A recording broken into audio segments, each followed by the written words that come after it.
You may have heard it said, preach the gospel, and if necessary, use words.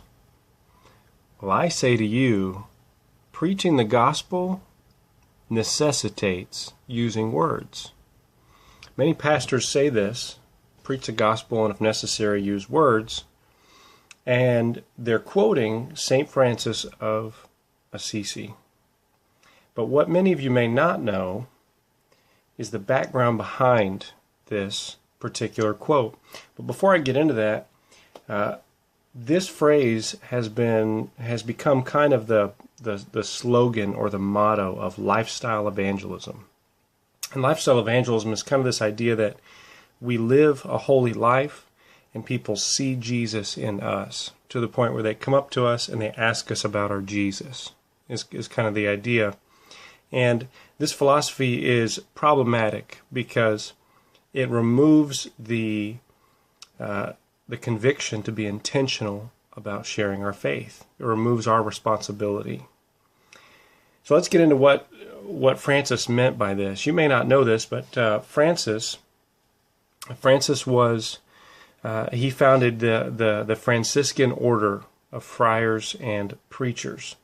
And he said this in response to the fact that some of the preachers under his charge were involved in some lifestyle choices that a preacher of the gospel shouldn't be involved in. It was a bad testimony. And so he said this to encourage and to challenge his men to live lives of holiness before God and the people they were trying to reach. Okay? He certainly didn't say this for it to mean to support the idea that it's commonly used to support today, that words aren't necessary to communicate the gospel. The gospel is a heavy, very specific, very doctrinally dense,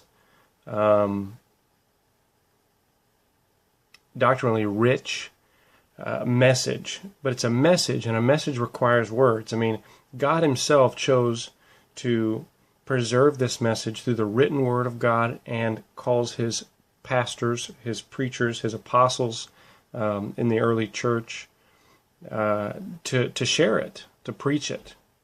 It requires words.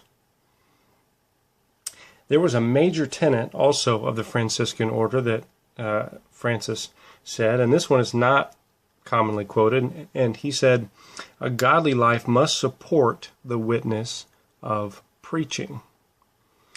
You see, the issue for Francis then was holiness, and we have that same issue today, but we need to remember that our holy living will support our preaching, not replace it, okay?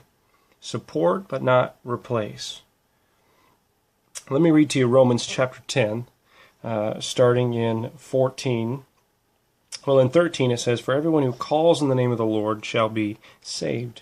But in verse 14 it says, how then will they call on him whom they have not believed? And how are they to believe in him of whom they have not heard? And how are they to hear without someone preaching to them? See, someone needs to preach this message. How are they going to get it otherwise?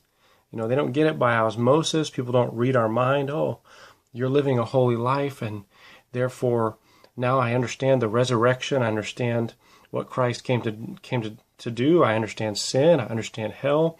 I understand what I need to do in response to that. That doesn't communicate, okay? And then I also want to direct your attention to Philippians chapter 1, verses 27 and 28.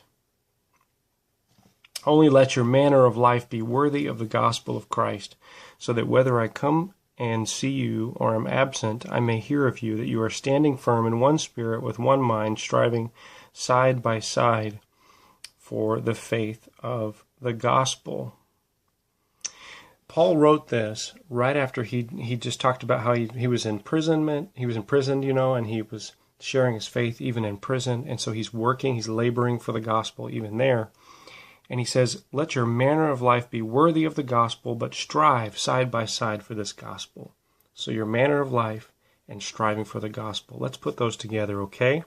And woe to us if we do not share the gospel.